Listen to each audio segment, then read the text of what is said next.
अस्सलातु खैरुम मिनन नौम। अजय पिछले 4-5 सालों से अपने शहर में होने वाली मैराथन में हिस्सा लेता था, लेकिन कभी भी उसे रेस पूरी नहीं की थी।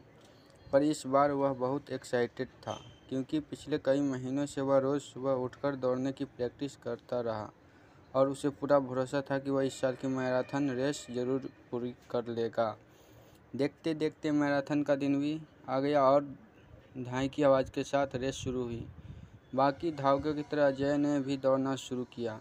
वह जोश से भरा हुआ था और बड़े अच्छे ढंग से दौड़ रहा था, लेकिन आधी रेस पूरी करने के बाद अजय बिल्कुल थक गया और उसके जी में आया कि वह बस वहीं बैठ जाए। वह ऐसा सोच ही रहा था, तभी उसने खुद को ललकारा, रुको मत अजय, आगे बढ़ते रहो। अगर तुम दौड़ नहीं सकते तो कम से कम जॉग करते हुए तो आगे बढ़ सकते हो, आगे बढ़ो। और अजय पहले की अपेक्षा धीमी गति से आगे बढ़ने लगा। कुछ किलोमीटर इसी तरह दौड़ने के बाद अजय को लगा कि उसके पैर अब और आगे नहीं बढ़ सकते। वह लड़खड़ाने लगा। अजय के अंदर विचार आया, अब बस और नहीं बढ़ सकता। लेकिन एक बार फिर अजय ने खुद को समझाया, रुको मत अजय, अगर तुम जॉग नहीं कर सकते तो क्या, कम से कम तुम चल तो सकते हो, चलते रहो। अजय जब जॉग करने की बजाय धीरे धीरे लक्ष्य की ओर बढ़ने लगा। बहुत से धावक अजय से आगे निकल चुके थे और जो वो पीछे थे वे भी अब आसानी से उसे पार कर रहे थे। अजय उन्हें आगे जाने देने के अलावा कुछ नहीं कर सकता था। चलते चलते अजय की फिनिशिंग पॉइंट दिखने लगा, लेकिन तभी वह अचानक से लड़खड़ाकर गिर पड़ा। उसके बाएं पैर की नसें खींच गई थी। अब कुछ भी हो जाए, मैं आगे नहीं बढ़ सकता। ज़मीन पर पड़े पड़े अजय के मन में ख्याल आया, लेकिन अगले पल ही वो ज़ोर से चीखा, नहीं, आज चाहे जो हो जाए मैं ये रेस पूरी करके रहूँगा। ये मेरी जिद है। माना मैं चल नहीं सकता, लेकिन लड़खड़ाते लड़खड़ाते ही सही इस रेस को पूरा ज़रूर करूँगा। अजय ने साहस दिखाया और एक बार फिर असहनीय पीड़ा सहते हुए आगे बढ़ने लगा। और इस बार वह तब तक बढ़ता रहा जब तक उसने फिनिशिंग लाइन पार नहीं कर ली। और लाइन पार करते ही वह ज़मीन पर लेट गया। उसकी आंखों से आंसू बह रहे थे। अजय ने रेस पूरी कर ली थी। उसके चेहरे पर इतनी खुशी और मन में इतनी संतुष्टि कभी नहीं आई थी। आज अजय ने अपने चलते रहने की जिद के कारण न सिर्फ एक रेस पूरी की थी, बल्कि ज़िंदगी की बाकी रेसों के लिए भी खुद को तैयार कर लिया था। दोस्तों, चलते रहने की जिद हमें किसी भी मंजिल तक पहुंचा सकती है।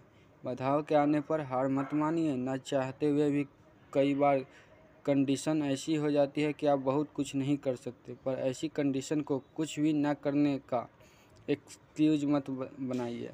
घर में मेहमान है, आप 8 घंटे नहीं पढ़ सकते, कोई बात नहीं, 2 घंटे पढ़िए। बारिश हो रही है, आप 10 कस्टमर से नहीं मिल सकते, कम से कम 2-3 से तो मिलिए। एकदम से रुकिए नहीं, थोड़ा थोड़ा ही से आगे तो बढ़िए। और जब आप ऐसे करेंगे तो अजय की तरह आप भी अपने ज़िंदगी की रेस ज़रूर पूरी कर पाएंगे और अपने अंदर उस खुशी, उस संतुष्टि को महसूस कर पाएंगे जो सिर्फ चलते रहने की जिद से आती है।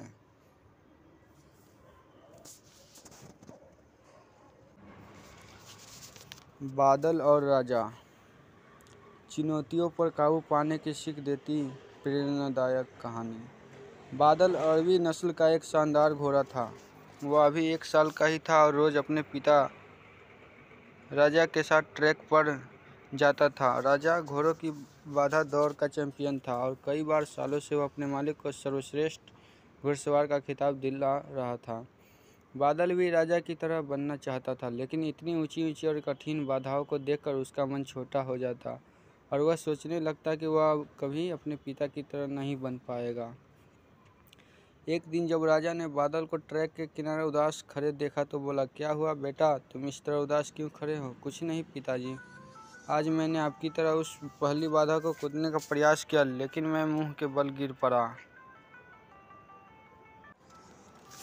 मैं कभी आपकी तरह काबिल नहीं बन पाऊंगा। राजा बादल की बात समझ गया। अगले दिन सुबह सुबह वह बादल को लेकर ट्रैक पर आया और एक लकड़ी के लट की तरफ इशारा करते हुए बोला, चलो बादल, जरा उसे लट के ऊपर से कूद कर तो दिखाओ।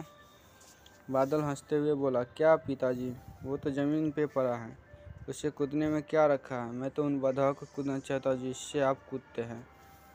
मैं जैसा कहता हूँ करो, राजा ने लगभग डांटते हुए कहा। अगले ही क्षण बादल लकड़ी के लठ की ओर दौड़ा, उसे कूदकर पार कर गया। शाबाश, ऐसे ही बार बार कूद कर दिखाओ। राजा उसका उत्साह बढ़ाता रहा। अगले दिन बादल उत्साहित था कि शायद आज उसे बड़ी बाधाओं को कूदने का मौका मिले, पर राजा ने फिर उसी लठ को कूदने का निर्देश दिया। करीब 1 हफ्ते ऐसे ही चलता रहा। फिर उसके बाद राजा ने बादल से थोड़े और बड़े लठ कूदने की प्रैक्टिस कराई। इस तरह हर हफ्ते थोड़ा थोड़ा करके बादल के कूदने की क्षमता बढ़ती गई और एक दिन वो भी आ गया जब राजा उसे ट्रैक पर ले गया। महीनों बाद आज एक बार फिर बादल उसी बाधा के सामने खड़ा था जिस पर पिछली बार वह मुंह के बल गिर पड़ा था।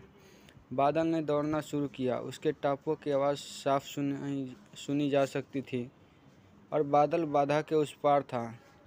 आज बादल की खुशी का ठिकाना न था।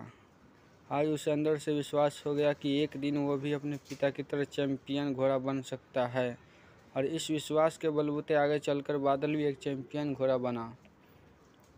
दोस्तों, बहुत से लोग सिर्फ इसलिए गोल अचीव नहीं कर पाते क्योंकि वे एक बड़े चैलेंज या ऑब्जेक्टिव को छोटे छोटे चैलेंज में डिवाइड नहीं कर पाते। इसलिए अगर आप भी अपने लाइफ में एक चैंपियन बनना चाहते हैं, एक बड़ा लक्ष्य हासिल करना चाहते हैं, तो सिस्टम से उसे पाने के लिए आगे बढ़िए। पहले छोटी छोटी बाधा को पार कीजिए और अल्टीमेटली उस बड़े गोल को अचीव कर अपना जीवन सफल बनाइए। जल्दी हार मत मानिए, बल्कि छोटे से शुरू करिए और प्रयास जारी रखिए। इस तरह आप उस लक्ष्य को प्राप्त कर पाएंगे और आज असंभव जो लगता है वह कल संभव हो पाएगा।